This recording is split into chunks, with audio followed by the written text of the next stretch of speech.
Well, gang, welcome back to Late Night Conspiracies, everybody. You do not have to subscribe. You do not have to like the video. Let's just get right to it. However, shout out to the homie Maker. Check this one out. Roll it. Eisenhower's golfing trip centers on a mysterious 14-hour disappearance of the 34th president that conspiracy theorists claim was actually humanity's first official diplomatic meeting with extraterrestrial beings. There we go. On February 20th, 1954, President Dwight Eisenhower was vacationing in Palm Springs, California, when he suddenly vanished from public view for nearly an entire day. What? The White House scrambled to explain his absence, initially claiming he had chipped a tooth. 1954 Greta Treaty between the US government and the Tall Greys. Oh my god. Yeah, clench your butt cheeks, guys. Stop rolling those fat doobies. I see you rolling them, but you gotta stop, guys. While eating fried chicken and needed emergency dental work. The press secretary later changed the story, saying it was a routine dental appointment that had been scheduled in advance. But researchers point to inconsistencies in these official accounts. Of course. The dentist supposedly treating Eisenhower couldn't be reached for comment, and no medical records were ever produced.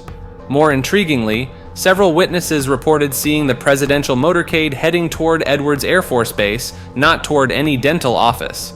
According to the conspiracy theory, Eisenhower was actually attending a secret summit at the base with representatives from multiple alien civilizations. Yo, could you imagine, man? Like, you know, you're the president and then you see them alien twats, them bimbos, and they're like, yo, and, you know, showing up to their meeting, be like, yo, nah, man, that is crazy. I mean, yeah, we've heard conspiracies like that, and, you know, it's one of those things just recently, and when I say just recently, it's still been like, I believe 2 years, where one of the Israeli, I believe he's 90 years old, Isham Hasid or something like that. I'm probably butchering the name, my bad for that. But so Israeli guy, right? He's the defense minister for the Israel and a space program. And he came out and said that, yeah, Galactic Federation is real. He said that Trump knows about it and he was about to tell us the truth. But them aliens were like, yeah, no, we're not ready for it, so don't. Yeah, whether you want to believe it or not, that's up to you. But that's what he said, which is just crazy. The most detailed accounts describe a meeting between the president, military officials, and beings from two distinct extraterrestrial groups, one seeking to establish peaceful relations and share technology, while another allegedly warned about more hostile alien factions already operating on Earth. Some versions claim Eisenhower was shown advanced alien technology and even taken aboard spacecraft for demonstration purposes. The supposed agreement reached during this meeting would have granted aliens permission to conduct limited research on humans in exchange for technological advancement, laying the groundwork for what theorists call the modern UFO cover-up. The timing aligns suspiciously with the height of Cold War tensions and America's push into space technology, leading some to wonder if our rapid technological advancement in the following decades had extraterrestrial assistance. Yeah, right. I mean, there have been conspiracies that the neon lights or these LED lights actually came from them.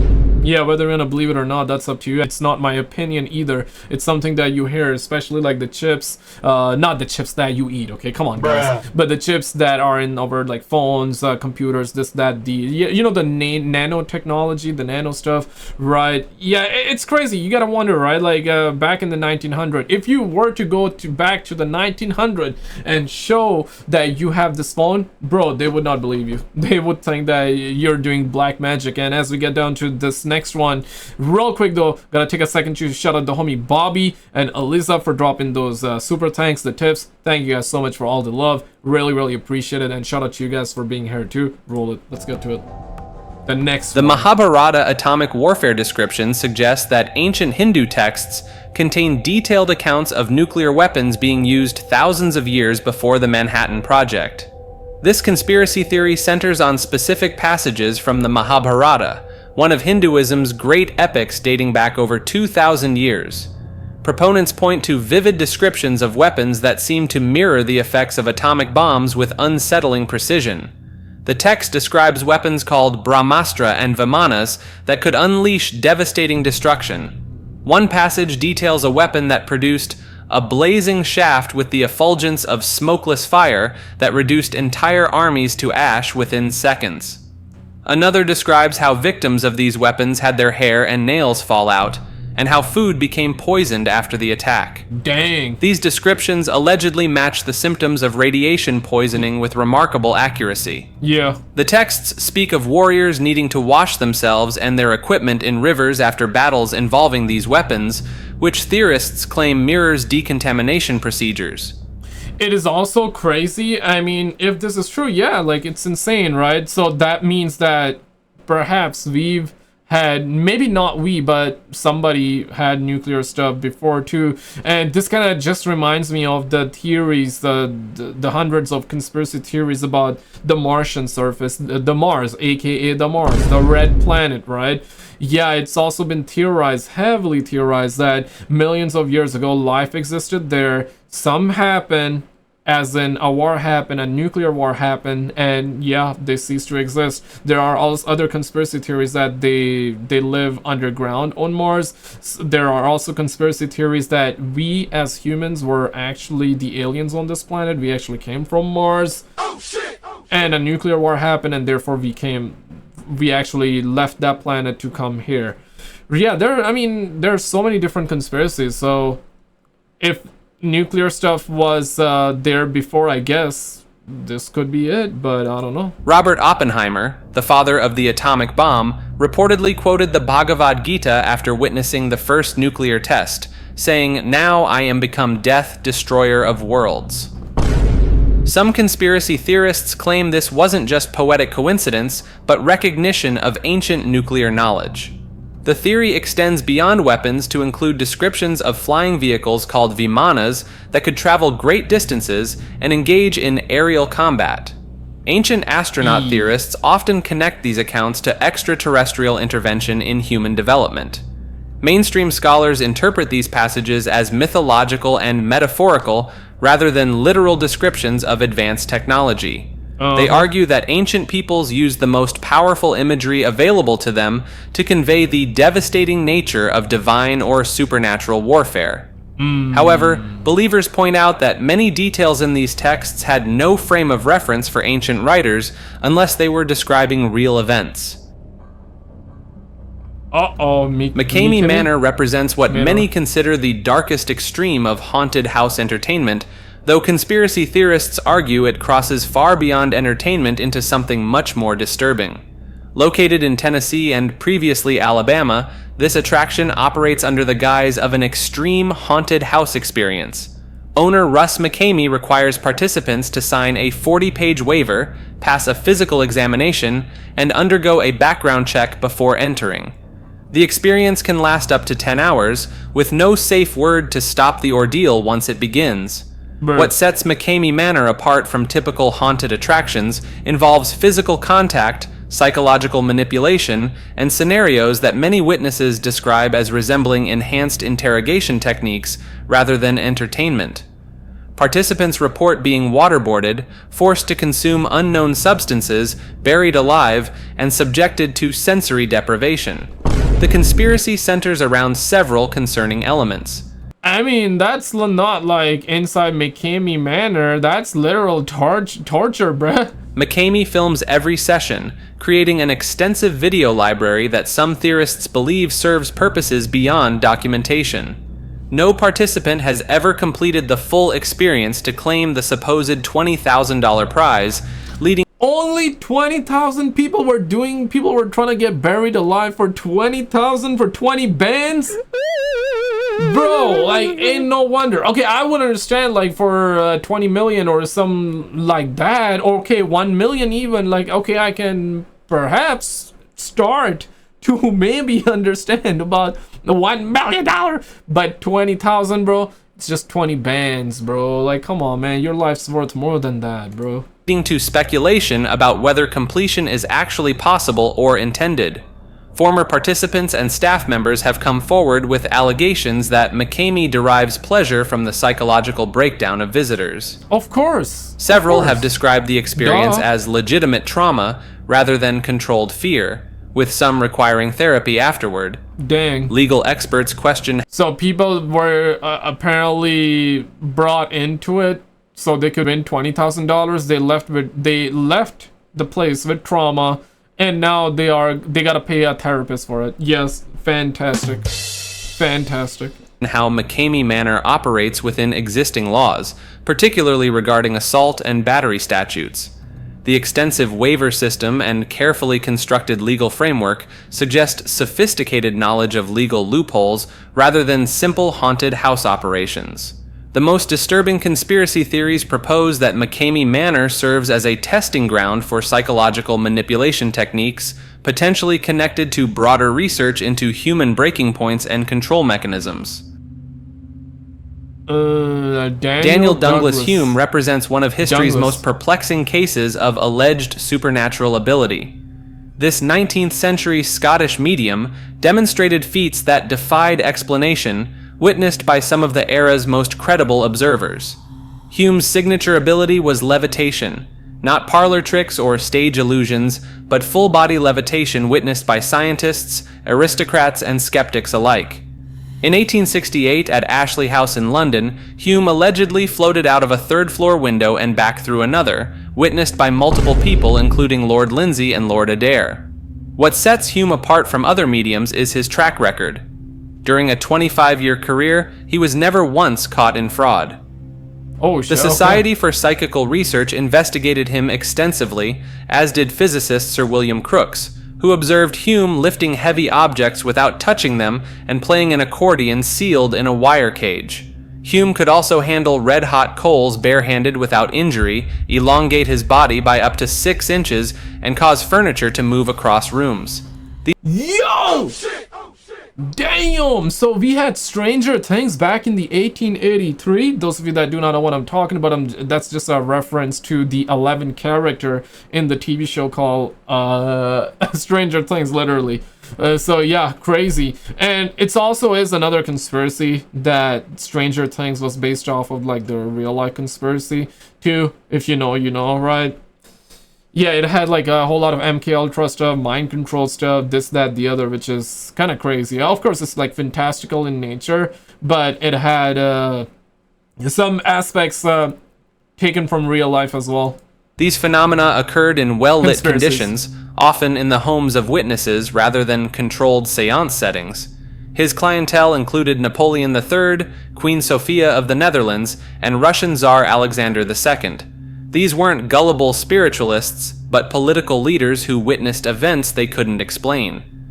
The mystery deepens when considering Hume never charged money for his demonstrations. Oh, dang. He lived off the generosity of wealthy patrons, claiming his abilities were a divine gift that shouldn't be commercialized.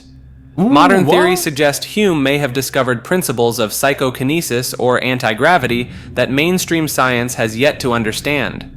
Others propose he was an early master of psychological manipulation on a scale never replicated. Nah, man, brother, I think brother was just a little, maybe he drank a little that day, you know what I'm saying? Voodoo Economy describes the conspiracy theory that global financial systems operate through deliberate manipulation designed to mystify and control populations rather than genuine market forces. Proponents claim that economic indicators like inflation rates, unemployment figures, and gross domestic product are artificially constructed to create the illusion of natural market cycles. According to this theory, central banks and financial institutions coordinate to engineer boom and bust periods that benefit elite investors while keeping ordinary citizens in a state of economic uncertainty. The 10 richest Americans got $365 billion richer in the past year. Now they're on the verge of a huge tax cut. Oh shit! Oh shit! Yeah, man, the rich never pays taxes though, you know? And if you're like moderately doing good, you're gonna get taxed to death. Crazy, man, especially here in Canada, both 53% taxes, and it can sometimes jump up to 57% too. Bruh. You're doing well if you're in that bracket, but I mean to say, still, like, after taxes, I mean, you're not doing too hot though. I'll tell you that, man. It's crazy, man. And the ultra rich, the billionaires, the billionaires. I got no issues with the billionaires though. It's just that the tax system needs to be fair though. You know what I'm saying?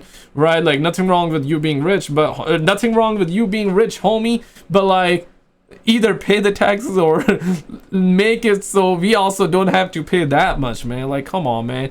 Like the video if you agree, man. Lower the taxes, lower the taxes. We demand answers. We demand the truth. We demand answers. We demand answers. Everybody, we demand answers. The theory suggests that complex financial instruments like derivatives and credit default swaps serve as modern equivalents of magical incantations designed to obscure the true mechanisms of wealth transfer. These tools allegedly allow insiders to predict and profit from market movements while appearing to operate within legitimate frameworks. Believers point to events like the 2008 financial crisis as evidence of coordinated manipulation, claiming that housing market collapse was deliberately triggered to consolidate wealth and property ownership among connected individuals. They argue that bailout programs represented wealth transfers disguised as economic stabilization measures. The Federal Reserve's quantitative easing policies are often cited as examples of creating money through seemingly mystical processes that benefit financial institutions while devaluing savings held by regular citizens. Critics suggest these policies operate more like ritualistic wealth redistribution than sound monetary policy. Some versions of this theory incorporate actual occult elements, claiming that financial decisions are timed according to astrological events or numerological significance, pointing to market movements that allegedly correlate with specific dates or celestial alignments. Yeah, I'm trying to like find this something, entry claims that Microsoft founder Bill Gates secretly purchased. Yeah, check this one out. This is crazy. So this is what I was doing on the other monitor. Yeah, the top 1% own more wealth than the bottom 90% combined. Oh shit! It's crazy, and I heard that somewhere, so I had to like chat GPT it. I heard like something like that a while back too, which is mind-blowing, right? You know what I'm saying? Like it's crazy. The top 1% own more wealth than the bottom 90% combined. Shit. That's crazy. The Vatican through a claims that Microsoft founder Bill Gates secretly purchased the Vatican through a complex web of shell companies and cryptocurrency transactions. The theory centers around Gates' massive wealth and his documented meetings with Pope Francis between 2015 and 2018. Supporters point to the Vatican's growing embrace of digital technology during this period, including the launch of Vatican News website. And 2025, just recently, I don't remember the exact date, but the Pope Francis actually passed away. And the Pope's increased social media presence. They argue these technological upgrades were funded through Gates' hidden investment. Believers highlight several suspicious financial movements.